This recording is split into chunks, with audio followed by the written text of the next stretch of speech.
याददाश्त का कमजोर होना कोई बुरी बात नहीं है। बहुत बेचैन रहते हैं वो लोग जिनको हर बात याद रहती है। जलना जलाना ये सब फजूल है, अपने काम में मस्त रहना ये हमारा उसूल है।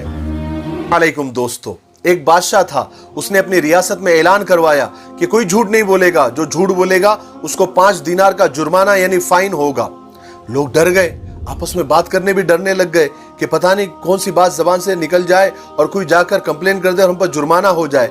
फिर एक दिन हुआ ये कि बादशाह और वजीर भेष बदल कर अपने रियासत के दौरे पर निकले। दिन भर दौरा किया, शाम को थक गए तो एक ताजिर के घर पर गए। ताजिर ने पहचाना नहीं, मेहमान समझकर खातिर तवाज़ो की। बातों बातों में बादशाह ने उससे पूछा, आपकी उम्र कितनी है? तो ताजिर ने कहा 20 साल। बादशाह को बड़ा ताज्जुब हुआ, देखकर लग रहा था कि ये तो बहुत बड़ा है, ये उम्र अपनी 20 क्यों बता रहा है। फिर दूसरा सवाल किया, आपके पास मालो दौलत कितनी है? तो उसने कहा 17,000। फिर तीसरा सवाल किया, आपकी औलाद कितनी है? तो उसने कहा 1। बादशाह महल में गया, सरकारी दफ्तर चेक किया, तब उसको मालूम पड़ा कि वो ताजिर तीनों भी झूठी बातें कर रहा था। बादशाह ने उसको तलब किया महल के अंदर, उसको लेकर आओ।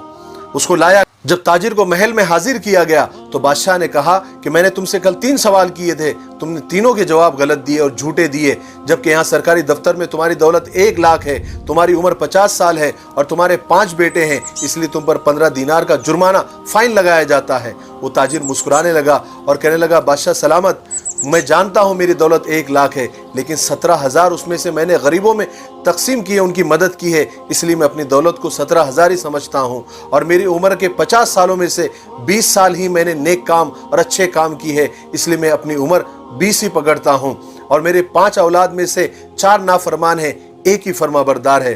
बादशाह हैरान हुआ, कहा कि ये जुर्माने का हुक्म मैं वापस लेता हूं। और बेशक आपने सही कहा, उम्र वही है जो नेक काम में गुजरी, दौलत वही है जो गरीबों में तकसीम हुई, दूसरों की मदद हुई, इंसानियत की मदद हुई, और औलाद वही है जो फर्माबरदार हो, माँ बाप की खिदमत करने वाला। कितने भी ज्ञानियों और अक्लमंदों के साथ बैठ लो, लेकिन तजुर्बा बेवकूफ बनने के बाद ही मिलता है ना।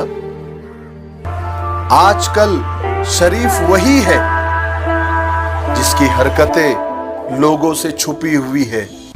जिंदगी की वैलिडिटी कम होगी तो चलेगा, लेकिन इंसानियत, मानवता का बैलेंस कभी भी कम नहीं होना चाहिए। बात समझ में आई?